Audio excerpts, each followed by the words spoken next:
Hey everyone, I'm Vince. I'm the marketing manager at the Davis Food Co-op. We're here for another truly local interview. Today I am here with... I'm Ryan Fry from Sudwerk Brewing Company, one of the co-owners here, and excited to be here talking with you. Yeah, right on. I think the first thing that people, we've asked every other brewery so far, and some people might be wondering, was where does the name come from? It's a good question. It's Sudwerk, or a German pronunciation, Sudwerk, and it literally translates a slang Bavarian term that means like your local brewery.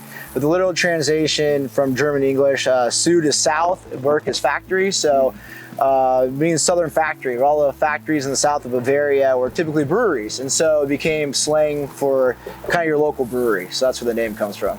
So in, kind of going off of where the name came from, being German, the backbone of the business when it started especially was German lagers. How has that kind of shifted over time, or has it at all, with beer trends and how they've kind of come to where we're at now? Definitely, yeah. We started in '89 brewing traditional German lagers, other German beers as well.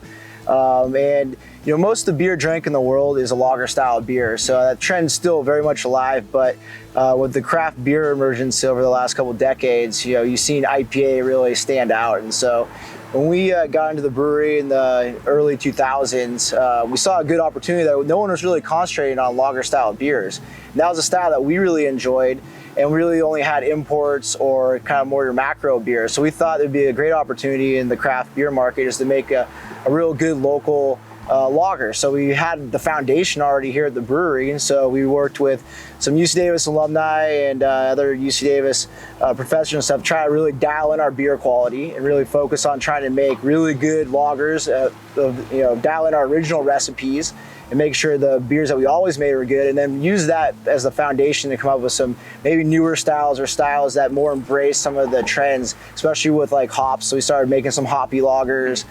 Sour beers were becoming more popular, so we started doing some sour lagers featuring different seasonal and local fruits.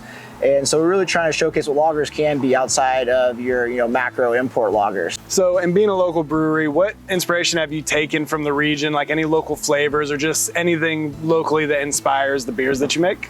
Oh yeah, definitely. We live in the breadbasket of the US, so there's a lot to pull from here.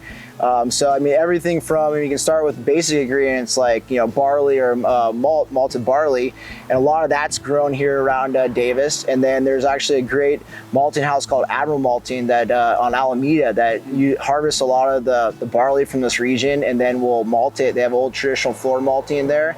So we try to collaborate with them to do some special edition beers. And then also we make some fruited sour beers, partner with some local farmers at Rainwater Ranch. We used to get a lot of citrus from them.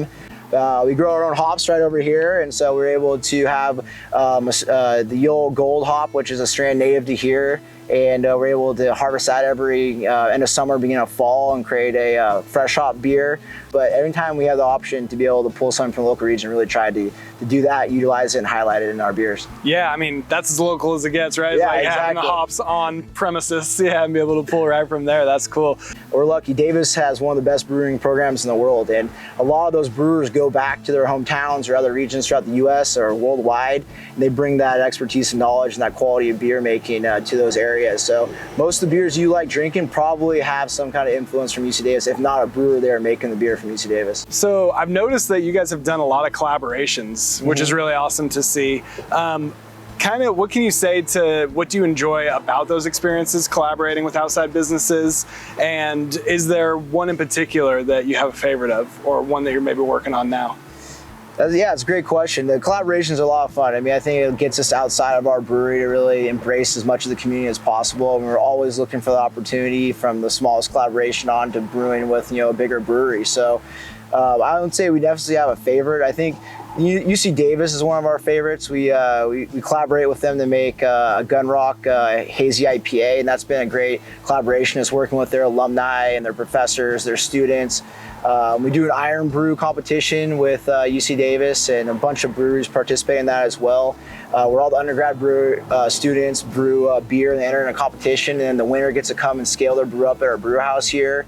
you know, as we're working to relaunch our restaurant here at the end of this year, beginning of next year, we're looking to really highlight some of the different you know, restaurants, purveyors in the area. Instead of, you know, making our bread or pizza dough in house, looking to source that from local, you know, bakeries or other you know, restaurants in town. So I mean, we're really looking to, you know, highlight this community as much as possible. We're focused on our beer, but we have such a great community here. You know, we want to showcase, you know, the best of what we got in the area. Yeah, you really don't have to look far for collaborations out here. It's like so many willing and high quality like ingredients and just people to pair with as well. I mean, obviously we know that at the co-op that we love working with all of our local vendors like you guys, because it's such a cool relationship that you get to build being as close as you are, and you really can trust that you're going to get like high quality production out of it too. It's like the best of both worlds. All right, so you kind of touched on it already, but I'm curious to know, are there any beer and food pairings right now that that you're really enjoying? Definitely. I think beer goes really well with any food. So I think, you know, anytime you're thinking about pairing a beer, just choose your favorite beer and put your favorite food together. But one that we have here just at our tap room is we make some sliders with some ground beef that we source from UC Davis and Meat Lab, and it's a really cool collaboration we do with them. All of the grain after we're done brewing with it, the spent grain gets sent over to their farms, and they raise their cattle out in the pasture, and then they'll finish them with some of our grain. Like I mentioned earlier, we brew a hazy IPA with UC Davis called Gun Rock, and that's really a nice pairing. You get a nice, you know, really good flavored burger, as well as you get a hazy IPA. It's a little bit less bitter than your typical West Coast IPA, so it really goes real nicely with that burger. So I'd say come by for the sliders and the Gun Rock IPA, and yeah, you will not be disappointed. Appreciate your time today, and thank you so much. Yeah, likewise. Thanks for coming out. It was a pleasure talking with you. You're always welcome. Come back anytime. Will do.